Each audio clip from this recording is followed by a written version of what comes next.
जय Shri Jagannath friends, welcome welcome welcome. बहुत सारा स्वागत आज वीडियो रे आपण मानकु। वीडियो माध्यम आम आज जानिबा माता पार्वती कर तीनोटी प्रश्न। कौन से तीनोटी प्रश्न ना नंबर 1 रे अछि दुनिया रे सबठु बड़ शक्ति कौन जहाँ मृत्यु को मध्य परास्त करे। नंबर 2 सबुठारु बड़ दान कौन। नंबर 3 सबुठारु बड़ धर्म कौन। आसतु वीडियोटी आरंभ करिबा। वीडियो को लास्ट पर्यंत निहाती थरे शुणु। वीडियो को जमा भी स्किप करतुनी। आउ चैनल जदि नुआ अछंती तले चैनल को सब्सक्राइब करंतु। वीडियो गोटे लाइक करंतु। जदि भी वीडियो द्वारा मो किछि भूल होता कि ठीक होता है जहाँ भी होता है आप कमेंट माध्यम मत जनइबे। आसतु वीडियोटी आरंभ करिबा। एकदा माता पार्वती भगवान शिवଙ୍କ सहित कैलाश पर्वतरे बसिथिले। ସେହି ସମୟରେ ମାତା ପାର୍ବତୀ ଭଗବାନ ଶିବଙ୍କୁ କହିଲେ, ହେ ପ୍ରଭୁ, ମୋ ମନରେ ତିନୋଟି ପ୍ରଶ୍ନ ଉଠୁଛି। ଯଦି ଆପଣ ଏହି ତିନୋଟି ପ୍ରଶ୍ନର ଉତ୍ତର ଦେଇ ମୋତେ ସନ୍ତୁଷ୍ଟ କରନ୍ତି ତେବେ ମୋର ମନକୁ ବହୁତ ଶାନ୍ତି ମିଳିବ। ତାପରେ ଭଗବାନ ଶିବ କହିଲେ, ହେ ଦେବୀ, କେଉଁ ତିନୋଟି ପ୍ରଶ୍ନ? ଦେବୀ ପାର୍ବତୀ କହିଲେ, ସ୍ୱାମୀ, ମୋର ପ୍ରଥମ ପ୍ରଶ୍ନ, ଦୁନିଆରେ ସବୁଠାରୁ ବଡ଼ ଶକ୍ତି କ'ଣ ଯାହା ମୃତ୍ୟୁକୁ ମଧ୍ୟ ପରାସ୍ତ କରେ? ନମ୍ବର 2 ସବୁଠାରୁ ବଡ଼ ଦାନ କ'ଣ? ଏବଂ ନମ୍ବର 3 ସବୁଠାରୁ ବଡ଼ ଧର୍ମ କ'ଣ? ତାପରେ ଭଗବାନ ଶିବ କହିଲେ, ଦେବୀ, ତୁମର ତିନୋଟି ଯାକ ପ୍ରଶ୍ନ ଗୁରୁତ୍ୱପୂର୍ଣ୍ଣ। ଯିଏ ଏହି ତିନୋଟି ପ୍ରଶ୍ନର ଉତ୍ତର ବୁଝି ସେହି ଜ୍ଞାନକୁ ଯଦି କୌଣସି ବ୍ୟକ୍ତି ନିଜ ଜୀବନ ଶୈଳୀରେ ଅନ୍ତର୍ଭୁକ୍ତ କରନ୍ତି ତେବେ ସେ ବହୁତ ସୁଖ ପାଇଥାନ୍ତି। ଦେବୀ, ବର୍ତ୍ତମାନ ମୁଁ ତୁମର ଏହି ତିନୋଟି ପ୍ରଶ୍ନର ଉତ୍ତର ଏକ କାହାଣୀ ମାଧ୍ୟମରେ ଦେଉଛି। ଏହି କାହାଣୀ ମାଧ୍ୟମରେ ତୁମେ ଏହି ତିନୋଟି ପ୍ରଶ୍ନର ଉତ୍ତର ସଠିକ୍ ଭାବରେ ବୁଝିପାରିବ। ତେଣୁ ଧ୍ୟାନର ସହ ଶୁଣ। ପାର୍ବତୀ କୁହନ୍ତି, ଠିକ୍ ଅଛି ସ୍ୱାମୀ, ମୁଁ ଆପଣଙ୍କୁ ପ୍ରତିଶ୍ରୁତି ଦେଉଛି ଆପଣଙ୍କ କାହାଣୀ ସରିବା ପର୍ଯ୍ୟନ୍ତ ମୁଁ ଏହାକୁ ଅତି ଧ୍ୟାନର ସହିତ ଶୁଣିବି। ଦୟାକରି କାହାଣୀ ଆରମ୍ଭ କରନ୍ତୁ। ଭଗବାନ ଶିବ କହିଲେ, ଦେବୀ, ଗୋଟିଏ ରାଜ୍ୟରେ ରାମପୁର ନାମକ ଏକ ସହର ଥିଲା। ସେହି ସହରରେ ଜଣେ ସାଧୁ ସ୍ୱଭାବର ବ୍ୟକ୍ତି ଥିଲେ। ତାଙ୍କୁ ସାମନ୍ତ ନାମକ ଏକ ଉଚ୍ଚ ପଦବୀରେ ନିଯୁକ୍ତି କରାଯାଇଥିଲା। ତାଙ୍କର ଏକ ପୁତ୍ର ଥିଲା ଯାହାର ନାମ କର୍ମବୀର ଥିଲା। ଦିନେ କର୍ମବୀର ନିଜ ଘୋଡ଼ାରେ ଘରୁ ବାହାରକୁ ଭ୍ରମଣ କରିବାକୁ ଯାଇଥିଲା। ଭ୍ରମଣ କରିବା ସମୟରେ କର୍ମବୀରକୁ ବହୁତ ଶୋଷ ଲାଗିଥିଲା। ଟିକିଏ ଆଗକୁ ଯିବା ପରେ ସେ ଗୋଟିଏ ଜାଗାରେ ପାଣି ଦେଖିଲା। ତାପରେ ସେ ସେଠାକୁ ଯାଇ ନିଜେ ଜଳପାନ କରିଲା ଓ ନିଜ ଘୋଡ଼ାକୁ ମଧ୍ୟ ଜଳପାନ କରାଇଲା। କର୍ମବୀର ସେଠାରେ ବସି କିଛି ସମୟ ବିଶ୍ରାମ ନେଇଥିଲା ଓ ସେହି ସମୟରେ ସେ ଦେଖିଲା ଯେ ଅନେକ ଯାତ୍ରୀ ସେହି ରାସ୍ତା ଦେଇ ଯାତାୟାତ କରୁଥିଲେ ଏବଂ ଶୋଷ ଲାଗିଲେ ସେହିଠାରେ ଜଳପାନ କରୁଥିଲେ। ସେହି ଯାତ୍ରୀମାନେ ଜଳପାନର ବ୍ୟବସ୍ଥା କରିଥିବା ବ୍ୟକ୍ତିକୁ ବହୁତ ଆଶୀର୍ବାଦ ଦେଉଥିଲେ ଏବଂ କହୁଥିଲେ ଯେ ଜଳ ଯୋଗାଉଥିବା ବ୍ୟକ୍ତିଟି ବହୁତ ଭଲ କାମ କରୁଛି। ଈଶ୍ୱର ସର୍ବଦା ତାର ମଙ୍ଗଳ କରନ୍ତୁ, ତାକୁ ଖୁସିରେ ରଖନ୍ତୁ। କର୍ମବୀର ଏହା ଶୁଣିଥିଲା। ସେ ଭାବିବାକୁ ଲାଗିଲା ଯେ ମୁଁ ବି ଗୋଟିଏ ପାନୀୟ ଜଳର ପିଆଲା ନିର୍ମାଣ କରିବି ଏବଂ ରାସ୍ତାରେ ଯାଉଥିବା ପ୍ରତ୍ୟେକ ଯାତ୍ରୀକୁ ଜଳ ଯୋଗାଇବି। ଏହା ଭାବି ସେ ଘରକୁ ଯାଇ ନିଜ ପିତା ସାମନ୍ତଙ୍କୁ ଭେଟିଲା ଏବଂ କହିଲା, ବାପା, ମୋର ଆପଣଙ୍କ ଠାରୁ କିଛି ସାହାଯ୍ୟ ଦରକାର। ତାପରେ ସାମନ୍ତ କହିଲେ, କହ ପୁଅ, କି ପ୍ରକାର ସାହାଯ୍ୟ ଦରକାର? ତାପରେ କର୍ମବୀର କହିଲା, ବାପା, ମୁଁ ତୃଷ୍ଣାମାନଙ୍କୁ ଜଳ ଯୋଗାଇବା ପାଇଁ ଏକ ପାନୀୟ ଜଳର ପିଆଲା କରିବାକୁ ଚାହେଁ। ତାପରେ ତାଙ୍କ ବାପା କହିଲେ, ଆମ ଘରେ କ'ଣ ଅଭାବ? ଆମେ ନିଶ୍ଚିତ ରୂପେ ଏକ ପାନୀୟ ଜଳର ପିଆଲା କରିବା ଏବଂ ଜଳପାନ କରାଇବା ପାଇଁ ଜଣେ ସେବକ ମଧ୍ୟ ନିଯୁକ୍ତି କରିବା। ଏହା ଶୁଣି କର୍ମବୀର କହିଥିଲା, ନା ବାପା, ମୁଁ ନିଜ ହାତରେ ତୃଷ୍ଣାମାନଙ୍କୁ ଜଳପାନ କରାଇବି। ଏହାପରେ କର୍ମବୀର ଗୋଟିଏ ସ୍ଥାନରେ, ଯେଉଁଠାରେ ଆଖପାଖ 5 କିଲୋମିଟର ପର୍ଯ୍ୟନ୍ତ କୌଣସିଠାରେ ବି ଜଳର ସୁବିଧା ନଥିଲା, ସେଠାରେ ଏକ ପାନୀୟ ଜଳର ପିଆଲା ନିର୍ମାଣ କରିଲା। ନିଜେ ସେହିଠାରେ ଉପସ୍ଥିତ ରହି ସମସ୍ତଙ୍କୁ ଜଳପାନ କରାଇଲା। ସେହି ରାସ୍ତାରେ ଯାତାୟାତ କରୁଥିବା ପ୍ରାୟ ସବୁ ଯାତ୍ରୀ କର୍ମବୀର ପିଆଲାର ଜଳପାନ କରିବା ପରେ ଆଗକୁ ବଢ଼ୁଥିଲେ। ତାପରେ ଏକଦା 4 ଜଣ ଯମଦୂତ କର୍ମବୀରର ପଡ଼ୋଶୀ ଗାଁରୁ ଜଣେ ମୃତ ବ୍ୟକ୍ତିଙ୍କ ପ୍ରାଣ ନେଇ ଯାଉଥିଲେ। ସେମାନେ ଦେଖିଲେ ଯେ କର୍ମବୀର ପିଆଲା ପାଖରେ ଠିଆ ହୋଇ ସମସ୍ତଙ୍କୁ ଜଳପାନ କରାଉଛି। ସେମାନେ 4 ଜଣ ବି ଯାତ୍ରୀ ବେଶରେ ସେହି ପିଆଲା ପାଖକୁ ଗଲେ। ଜଳପାନ କରିବା ପରେ ସେମାନେ ନିଜ ରାସ୍ତାରେ ଚାଲିଗଲେ। ଏହାପରେ ଯେତେବେଳେ ବି ଯମଦୂତମାନେ ସେହି ରାସ୍ତା ଦେଇ ଆସନ୍ତି, କର୍ମବୀରର ପିଆଲାରେ ଜଳପାନ କରୁଥିଲେ। ତାପରେ ଦିନେ କର୍ମବୀର ତାଙ୍କୁ ଦେଖି ସେ କହିଲା, ଭାଇ, ତୁମେମାନେ 4 ଦିନ ପୂର୍ବରୁ ବି ଆସିଥିଲ, ଆଜି ବି ଆସିଛ। ତୁମେମାନେ କିଏ ଏବଂ କେଉଁଠାକୁ ଯାଉଛ? ତାପରେ ସେମାନଙ୍କ ମଧ୍ୟରୁ ଜଣେ କହିଲା, ଆମେମାନେ ବ୍ୟବସାୟ କରୁଛୁ, ତେଣୁ ପ୍ରତିଦିନ 2 ଦିନ 4 ଦିନରେ ଏହି ରାସ୍ତା ଦେଇ ଯାତାୟାତ କରିଥାଉ। କର୍ମବୀର ସେମାନେ ଯାହା କହିଲେ ସେହି କଥାକୁ ବିଶ୍ୱାସ କରିଲା। ଏହାପରେ କର୍ମବୀର ପ୍ରତ୍ୟେକ ଥର ସେ 4 ଜଣଙ୍କୁ ସ୍ୱାଗତ କରେ, ସେମାନଙ୍କୁ ପିଇବାକୁ ମିଠା ଏବଂ ଥଣ୍ଡା ଜଳ ଦିଏ। ଏହି ରୂପେ 4 ଯମଦୂତ କର୍ମବୀରର ବନ୍ଧୁ ହୋଇଗଲେ। ଯେତେବେଳେ ବି ସେମାନେ ସେହି ରାସ୍ତା ଦେଇ ମୃତକମାନଙ୍କ ଆତ୍ମା ନେବାକୁ ଯାଉଥିଲେ, ସେତେବେଳେ ନିଶ୍ଚିତ ଭାବରେ କର୍ମବୀରର ପିଆଲାକୁ ଯାଇ ସେଠାରେ ବସି ତା ସହ କଥାବାର୍ତ୍ତା କରୁଥିଲେ ଏବଂ ତାପରେ ଥଣ୍ଡା ଜଳ ପିଇବା ପରେ ସେଠାରୁ ଚାଲି ଯାଉଥିଲେ। ଯେତେବେଳେ କର୍ମବୀର ବିବାହ ସମୟ ଆସିଲା, କର୍ମବୀର ନିଜର 4 ବନ୍ଧୁଙ୍କୁ ନିମନ୍ତ୍ରଣ କଲା। ସେ 4 ଯମଦୂତ ତା ବିବାହରେ ଯୋଗ ଦେଇଥିଲେ। ଏହାପରେ କର୍ମବୀର ନିଜ ପତ୍ନୀକୁ ଘରକୁ ନେଇ ଆସିଲା। ଏହିପରି କିଛି ଦିନ ଚାଲିଲା। ତାପରେ ଦିନେ ଯମରାଜ ସେହି 4 ଯମଦୂତମାନଙ୍କୁ ଡାକି କହିଲେ ଯେ, ଆସନ୍ତାକାଲି ଠିକ୍ 12ଟା ସମୟରେ କର୍ମବୀର ନାମକ ଜଣେ ବ୍ୟକ୍ତିକୁ ଆତ୍ମାକୁ ଆଣିବାକୁ ପଡ଼ିବ। ଆସନ୍ତାକାଲି ତାର ମୃତ୍ୟୁ ହେବ। ବର୍ତ୍ତମାନ ସେମାନେ ସମସ୍ତେ ଭାବିବାକୁ ଲାଗିଲେ ଯେ କର୍ମବୀର ତ ଆମର ବନ୍ଧୁ, ଆମେ ତାକୁ କିପରି ଆଣିପାରିବା? ତାପରେ ସେହି 4 ଯମଦୂତ କର୍ମବୀର ପାଖକୁ ଆସନ୍ତି, ଯେଉଁଠାରେ କର୍ମବୀର ପିଆଲା ଥିଲା। ସେମାନେ ମଣିଷର ରୂପ ନେଇ କର୍ମବୀର ନିକଟକୁ ଆସିଲେ ଓ କାନ୍ଦିବାକୁ ଲାଗିଲେ। ନିଜ ସାଙ୍ଗମାନଙ୍କୁ କାନ୍ଦୁଥିବା ଦେଖି କର୍ମବୀର ସେମାନଙ୍କୁ ପଚାରିଲେ, ତୁମେମାନେ କାହିଁକି କାନ୍ଦୁଛ? ମୋତେ କୁହ, ମୁଁ ଏହି କ୍ଷେତ୍ରରେ ସାମନ୍ତଙ୍କ ପୁଅ।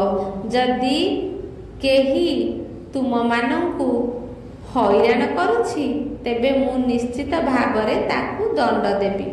ଏହା ଶୁଣି ସେମାନଙ୍କ ମଧ୍ୟରୁ କେହି ଉତ୍ତର ଦିଅନ୍ତି ନାହିଁ। 4 ଜଣ ପରସ୍ପରକୁ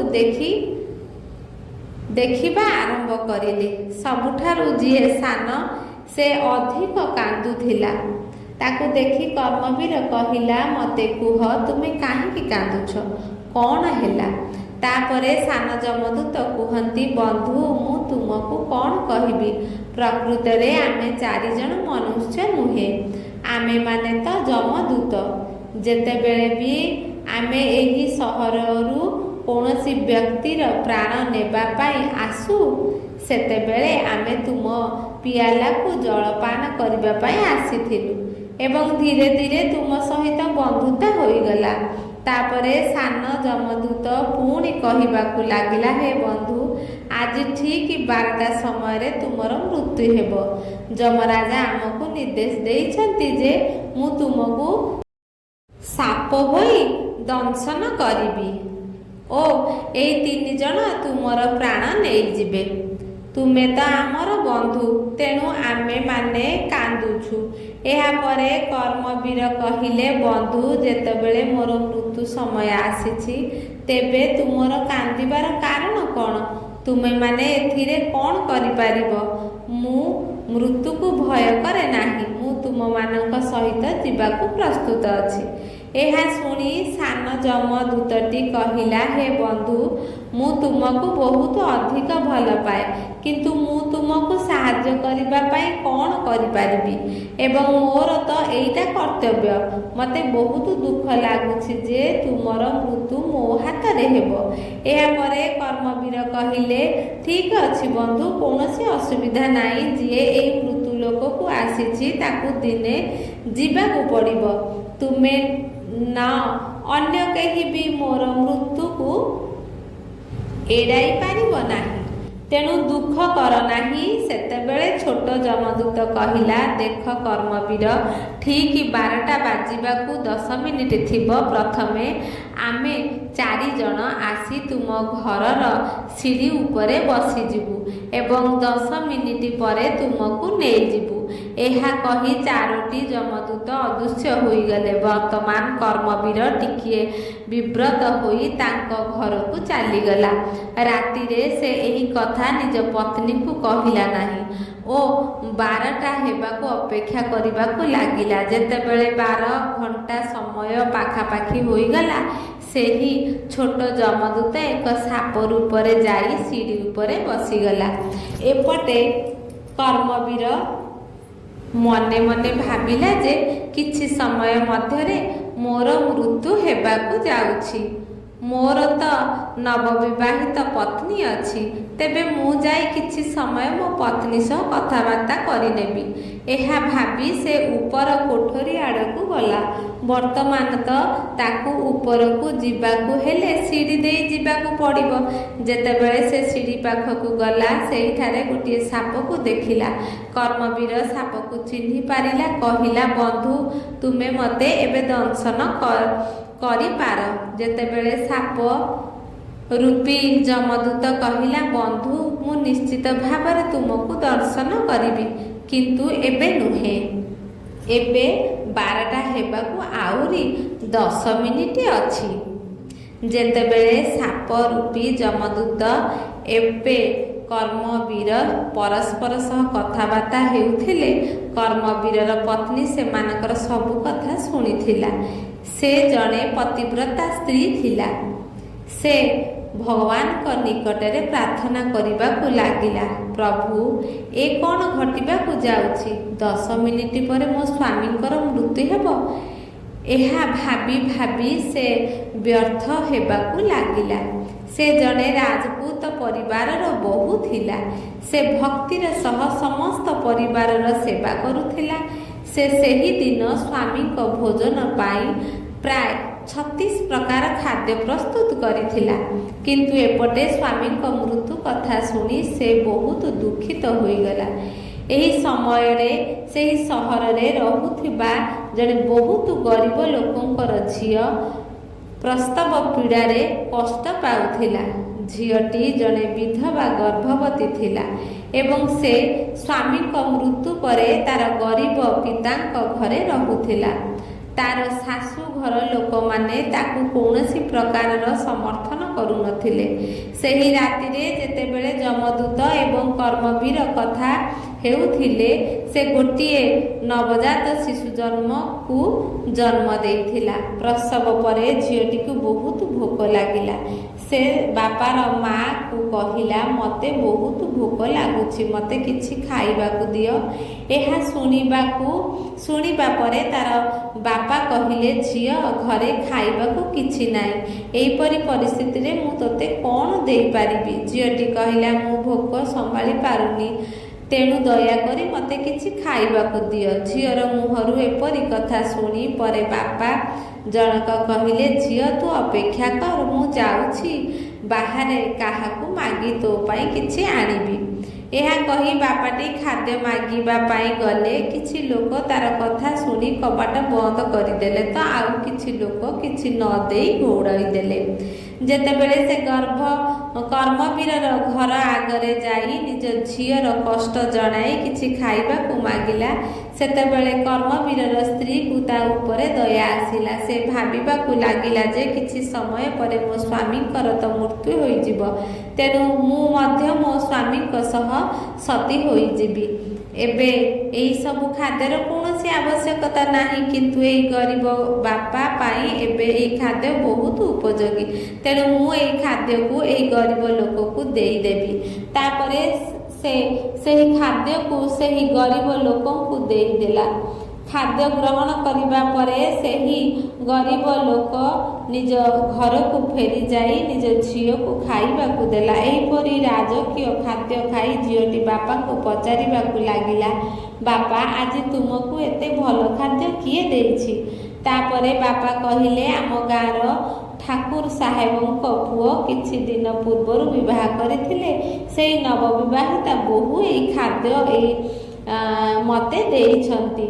ଏହା ଶୁଣି ଝିଅଟି ଆତ୍ମତୃପ୍ତିରେ ଭଗବାନଙ୍କୁ ପ୍ରଣାମ କରି କହିଲା, ହେ ଭଗବାନ, ସେ ନବବିବାହିତ ବୋହୂଟି ସଦା ସୌଭାଗ୍ୟବତୀ ହେଇଥାଉ, ତାର ଶଙ୍ଖା ସିନ୍ଦୁର ବ୍ରଜ ହେଉ। ଏହାପରେ ତ ଭଗବାନ ଶ୍ରୀହରିଙ୍କ ସିଂହାସନ ଥରି ଉଠିଲା ଓ ସେ ନାରଦ ମୁନିଙ୍କୁ ଡାକିଲେ ଏବଂ କହିଲେ ଯେ, ଦେବଶ୍ରୀ, ଆପଣ ଯାଇ ମର୍ତ୍ତ୍ୟ ଲୋକରେ ଦେଖି ଆସନ୍ତୁ ଯେ ମୋର ଜଣେ ଭକ୍ତ ସଙ୍କଟରେ ଅଛି। ତାକୁ ମୋର କେଉଁ ପ୍ରକାରର ସାହାଯ୍ୟ ଦରକାର, ଯେଉଁଥିପାଇଁ ମୋର ସିଂହାସନ ଥରି ଉଠୁଛି। ପ୍ରଭୁ ଶ୍ରୀହରିଙ୍କର ଆଦେଶ ଅନୁଯାୟୀ ନାରଦ ମୁନି ମର୍ତ୍ତ୍ୟ ଲୋକରେ ଯାଇ ଦେଖିଲେ ଯେ ଜଣେ ସମ୍ପୂର୍ଣ୍ଣ ଭୋକିଲା ପ୍ରାଣ, ଯିଏ କିଛି ସମୟ ପୂର୍ବରୁ ଏକ ନବଜାତ ଶିଶୁ ଜନ୍ମ ଦେଇଛି, ଖାଦ୍ୟ ପାଇବା ହେତୁ ସେ ତାର ଆତ୍ମାରୁ ଆଶୀର୍ବାଦ କରୁଛି ଯେ ତାକୁ ଖାଇବାକୁ ଦେଇଥିବା କର୍ମବୀରର ସ୍ତ୍ରୀ ସର୍ବଦା ସୌଭାଗ୍ୟବତୀ ରହୁ। ଅନ୍ୟପଟେ ଯମରାଜ ନିଜ ଦୂତକୁ ପଠାଇଛନ୍ତି କର୍ମବୀରର ପ୍ରାଣ ନେବା ପାଇଁ। ଏହା ସବୁ ଦେଖି ନାରଦ ମୁନି ବୁଝିଗଲେ ଯେ ଭଗବାନଙ୍କ ସିଂହାସନ କାହିଁକି ଥରି ଉଠୁଛି। ତାପରେ ସେ ଭଗବାନ ଶ୍ରୀହରିଙ୍କୁ କହନ୍ତି, ହେ ପ୍ରଭୁ, ପ୍ରକୃତିର ନିୟମ ଅନୁଯାୟୀ କର୍ମବୀରର ମୃତ୍ୟୁ ସମୟ ଆସିଛି ଏବଂ ତାର ପ୍ରାଣ ନେବାକୁ ଯମଦୂତ ତା ଘରକୁ ଯାଇଛନ୍ତି। ଅନ୍ୟ ପାର୍ଶ୍ୱରେ ଜଣେ ଦୁଃଖିନୀ ପୁଣ୍ୟାତ୍ମା ନିଜର ସମ୍ପୂର୍ଣ୍ଣ ଶକ୍ତିର କର୍ମବୀରର ପତ୍ନୀକୁ ସଦା ସୌଭାଗ୍ୟବତୀ ରହିବାକୁ ଆଶୀର୍ବାଦ ଦେଇଛନ୍ତି। ନାରଦଙ୍କ କଥା ଶୁଣି ଭଗବାନ ଶ୍ରୀବିଷ୍ଣୁ କହିଲେ, ଦେବଶ୍ରୀ, ମୋତେ ସେହି ପୂର୍ଣ୍ଣ ଆତ୍ମାର ଆଶୀର୍ବାଦକୁ ସମ୍ମାନ ଦେବାକୁ ପଡ଼ିବ।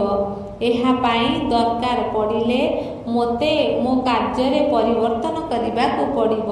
ନିଜ ଭକ୍ତଙ୍କୁ ସୁରକ୍ଷା ଦେବା ପାଇଁ ଶ୍ରୀବିଷ୍ଣୁ ସେହି ଝିଅର ଆଶୀର୍ବାଦର କବଚ କର୍ମବୀରକୁ ଲଗାଇଦେଲେ। ସେତେବେଳକୁ 12ଟା ବାଜିବା ପାଇଁ 10 ମିନିଟ୍ ବାକି ଥିଲା। ସେତେବେଳେ କର୍ମବୀର ଯମଦୂତକୁ କହିଲା, ବନ୍ଧୁ, ବର୍ତ୍ତମାନ ତୁମେ ମୋତେ ଦଂଶିପାର, ମୁଁ ତୁମ ସହିତ ଯିବାକୁ ପ୍ରସ୍ତୁତ। ତାପରେ ସେହି ସାପ କର୍ମବୀରକୁ ଦଂଶନ କରିଲା ଓ ଅପେକ୍ଷା କରିଲା ଯେ 10 ମିନିଟରେ ସେ ମରିଯିବ। କିନ୍ତୁ 10 ମିନିଟ୍ ପରେ ମଧ୍ୟ କର୍ମବୀରର କିଛି ହେଲା ନାହିଁ। ତାପରେ ଯମଦୂତ କର୍ମବୀରକୁ ପଚାରିଲା, ବନ୍ଧୁ, ତୁମକୁ କିଛି ଲାଗୁନାହିଁ କି? ଏହା ଶୁଣି କର୍ମବୀର କହିଲା, ନାଇଁ ବନ୍ଧୁ, ମୋତେ କିଛି ଲାଗୁନାହିଁ। ତାପରେ ସାପ ରୂପୀ ଯମଦୂତ କର୍ମବୀରକୁ ନିଜର ତୀବ୍ର ବିଷର ଶକ୍ତିରେ ପୁଣି ଦର୍ଶନ କରିଲା, କିନ୍ତୁ ବର୍ତ୍ତମାନ ବି କର୍ମବୀରର କିଛି ହେଲା ନାହିଁ। ସାପଟି ପୁଣି ତୃତୀୟ ଥର କର୍ମବୀରକୁ ଦଂଶନ କରିଲା, କିନ୍ତୁ ଏଇଥର ବି ସେ ବିଫଳ ହେଲା। ଯେଉଁଠାରେ ସ୍ୱୟଂ ଶ୍ରୀହରି ବିଷ୍ଣୁ ନିଜ କର୍ମବୀରକୁ ସୁରକ୍ଷା ଦେଉଥିଲେ, ସେଠାରେ ସାପର ବିଷ ବା କ'ଣ କରିପାରିବ? ଏହି ସବୁ ଦେଖି ଚାରି ଯମଦୂତ ଚକିତ ହୋଇଗଲେ ଏବଂ ସେମାନେ ନିଜ ନିଜ ଭିତରେ କଥା ହେଲେ ଯେ ଏହି ସମସ୍ୟାର ସମାଧାନ ପାଇଁ ଆମକୁ ଯମରାଜଙ୍କ ପାଖକୁ ଯିବାକୁ ପଡ଼ିବ। ତାପରେ ସେ ଚାରିଜଣ ଯମପୁରରେ ପହଞ୍ଚି ଯମରାଜଙ୍କୁ କହିଲେ ଯେ ଯମରାଜ, ଆମେ ବହୁତ ଚେଷ୍ଟା କରିଲା ପରେ ବି କର୍ମବୀର ଉପରେ ବିଷର କୌଣସି ପ୍ରଭାବ ପଡ଼ିନଥିଲା। ଯମରାଜା ତାଙ୍କର ଦିବ୍ୟ ଦୃଷ୍ଟିରେ ଦେଖିଲେ ଯେ କର୍ମବୀରର ମୁଣ୍ଡରୁ 3 ସ୍ଥାନରୁ ରକ୍ତ ପ୍ରଭାବିତ ହେଉଛି, କିନ୍ତୁ ତାର କିଛି ହୋଇନାହିଁ। ଏହା ଦେଖି ଯମରାଜ ଭଗବାନ ଶ୍ରୀବିଷ୍ଣୁଙ୍କ ନିକଟରେ ପହଞ୍ଚି କହିଲେ, ପ୍ରଭୁ, ପ୍ରକୃତର ନିୟମରେ ପରିବର୍ତ୍ତନ ଆସିଛି। ଜଣେ ବ୍ୟକ୍ତିର ମୃତ୍ୟୁ ସମୟ ଆସିଛି, କିନ୍ତୁ 3 ଥର ସାପର ଆକ୍ରମଣ ପରେ ବି ସେ ବ୍ୟକ୍ତିର ମୃତ୍ୟୁ ହେଲା ନାହିଁ। ଏହାର କାରଣ କ'ଣ?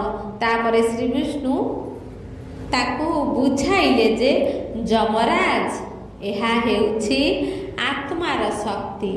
ଏହା ଶୁଣି ଯମରାଜ କୁହନ୍ତି, ଆତ୍ମାର ଶକ୍ତି କ'ଣ?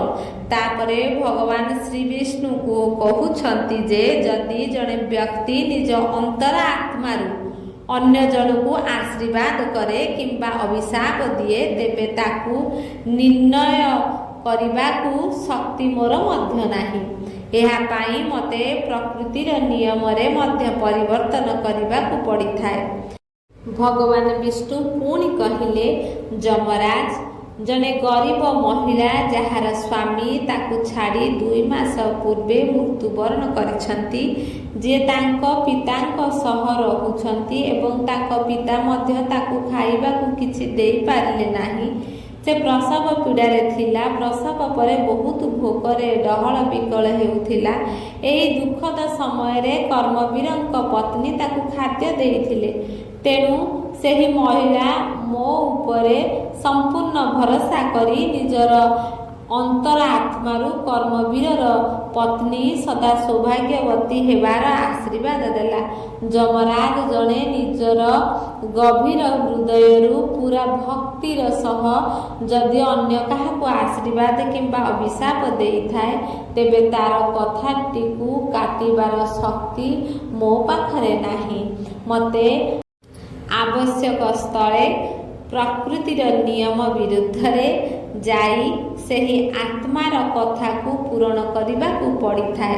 ତେଣୁ ଆପଣଙ୍କୁ କର୍ମବୀରର ବୟସକୁ ଆହୁରି 100 ବର୍ଷ ବଢ଼େଇବାକୁ ପଡ଼ିବ। ତାପରେ ଯମରାଜ କର୍ମବୀରର ବୟସକୁ ଆହୁରି 100 ବର୍ଷ ବଢ଼ାଇ ଦେଲେ।